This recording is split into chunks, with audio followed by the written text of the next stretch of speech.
Halo, selamat pagi Bapak Ibu dan Saudara yang dikasihi oleh Tuhan. Sungguh kita mengucap syukur karena kita boleh menikmati hari yang baru. Mari kita akan melanjutkan pembacaan firman Tuhan dari kitab 2 Samuel pasal 18. Demikian. Daud memeriksa barisan tentara yang bersama-sama dengan dia. Kemudian ia mengangkat kepala pasukan 1.000 dan kepala pasukan 100 atas mereka. Lalu Daud menyuruh tentara itu maju berperang.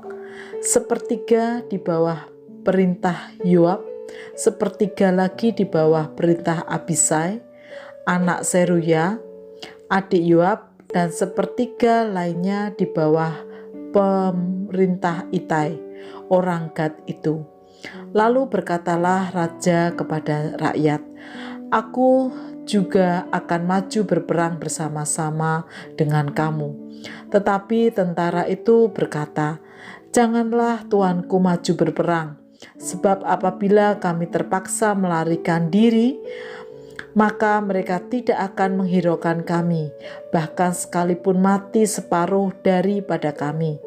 Mereka tidak akan menghiraukan kami, tetapi tuanku sama harganya dengan 10.000 orang daripada kami.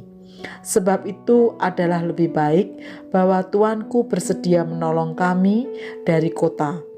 Kemudian berkatalah raja kepada mereka, "Apa yang kamu pandang baik akan kuperbuat." Lalu berdirilah raja di sisi pintu gerbang, dan seluruh tentara itu berjalan keluar beratus-ratus dan beribu-ribu. Dan raja memerintahkan kepada Yoab, Abisai, dan Itai demikian, "Perlakukanlah Absalom, orang muda itu dengan lunak karena aku." Dan seluruh tentara mendengar ketika raja memberi perintah itu kepada semua kepala pasukan mengenai Absalom. Lalu tentara itu maju ke padang, menyerang orang Israel, dan terjadilah pertempuran di hutan Efraim.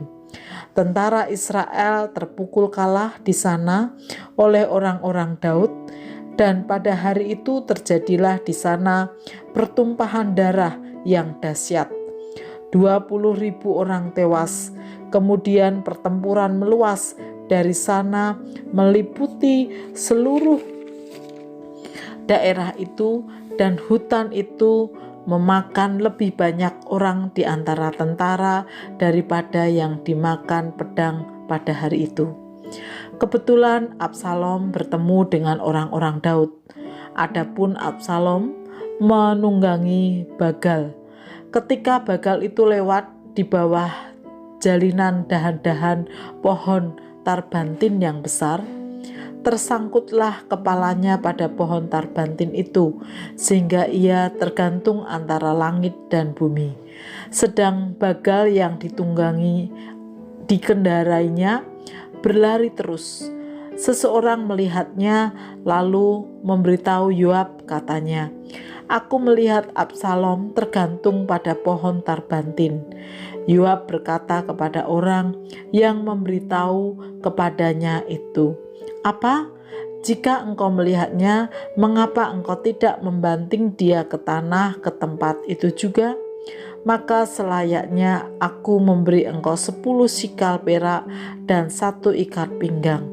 Tetapi orang itu berkata kepada Yoab, "Sekalipun aku mendapat 1.000 sikal perak di telapak tanganku, takkan aku menjamah anak raja itu. Sebab di depan telinga kamilah raja memberi perintah kepadamu dan kepada Abisai dan kepada Itai, katanya, 'Lindungilah Absalom, orang muda itu, karena aku. Sebaliknya, jika aku mencabut nyawanya dengan khianat, tidak ada sesuatu pun yang tinggal tersembunyi kepada raja, maka engkau akan menjauhkan diri.' Tetapi Yoab berkata, 'Aku tidak mau membuang-buang waktu dengan kau seperti ini.' Lalu diambilnyalah 3 kambing dalam tangannya dan ditikamnya ke dada Absalom, sedang ia masih hidup di tengah-tengah dahan pohon tarbantin itu. Kemudian 10 bujang pembawa senjata Yoab mengelilingi Absalom, lalu memukul dan membunuh dia. Sesudah itu Yoab meniup sangkakala sehingga tentara berhenti mengejar orang Israel. Sebab Yoab mau menahan tentaranya itu. Lalu mereka mengambil mayat Absalom dan melemparkannya ke dalam lubang yang besar di hutan itu. Kemudian mereka mendirikan di atasnya timbunan batu yang sangat besar, dan seluruh orang Israel melarikan diri masing-masing ke kemahnya. Sewaktu hidupnya, Absalom telah mendirikan bagi dirinya sendiri tugu yang sekarang ada di lembah raja. Sebab katanya, aku tidak ada anak laki-laki untuk melanjutkan ingatan kepada namaku, dan ia telah menamai tugu itu menurut namanya sendiri. Sebab itu sampai hari ini tugu itu dinamai orang Tugu Peringatan Absalom.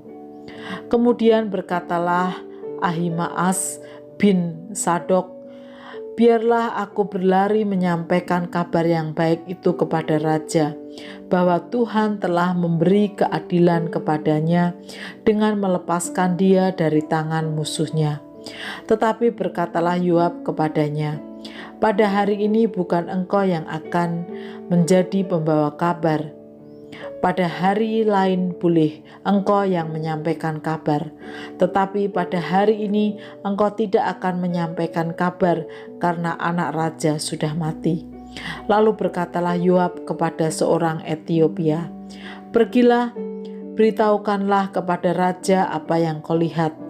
Orang Etiopia itu sujud menyembah kepada Yoab, lalu berlari pergi.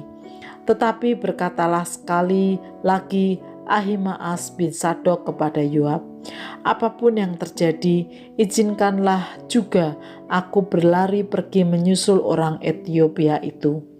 Tetapi kata Yoab, mengapa juga engkau mau pergi berlari, anakku? Apakah engkau membawa kabar yang menguntungkanmu? Jawabnya, apapun yang terjadi, aku mau berlari pergi. Lalu berkatalah Yoab kepadanya, kalau demikian larilah. Maka berlarilah Ahimaas mengambil jalan dari lembah Yordan sehingga ia mendahului orang Etiopia itu. Adapun Daud duduk di antara kedua pintu gerbang sedang penjaga naik ke sotoh pintu gerbang itu di atas tembok.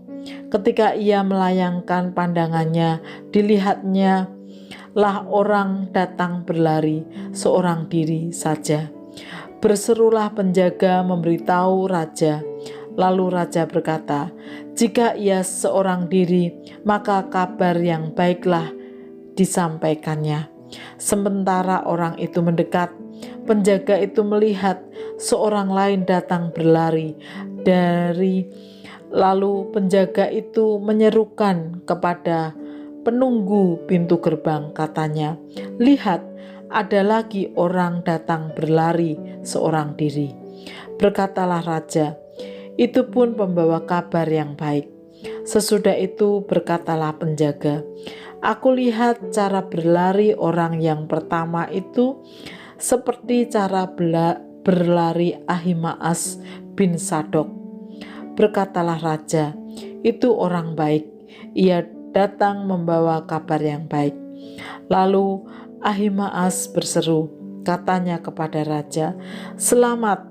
Kemudian sujudlah ia menyembah kepada raja dengan mukanya ke tanah serta berkata, terpujilah Tuhan Allahmu yang telah menyerahkan orang-orang yang menggerakkan tangannya melawan tuanku raja. Lalu bertanyalah raja, selamatkah Absalom, orang muda itu? Jawab Ahimaas, aku melihat keributan yang besar ketika Yoab menyuruh pergi hamba raja, hambamu ini, tetapi aku tidak tahu apa itu.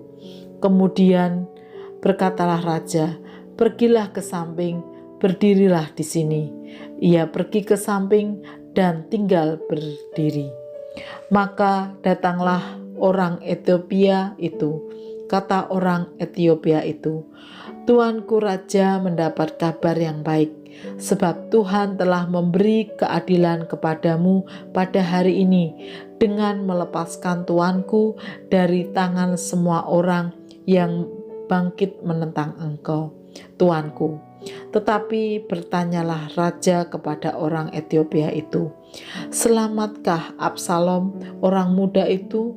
Jawab orang Etiopia itu, "Biarlah seperti orang muda itu musuh tuanku raja, dan semua orang yang bangkit menentang tuanku untuk berbuat jahat." Maka terkejutlah raja, dan dengan sedih ia naik ke anjung pintu gerbang lalu menangis. Dan beginilah perkataannya sambil berjalan, "Anakku Absalom, anakku, anakku Absalom. Ah, kalau aku mati menggantikan engkau, Absalom, anakku, anakku." Bapak, Ibu, dan Saudara yang dikasihi oleh Tuhan, bagi Daud, anak tetaplah anak. Demikianlah Daud terhadap Absalom.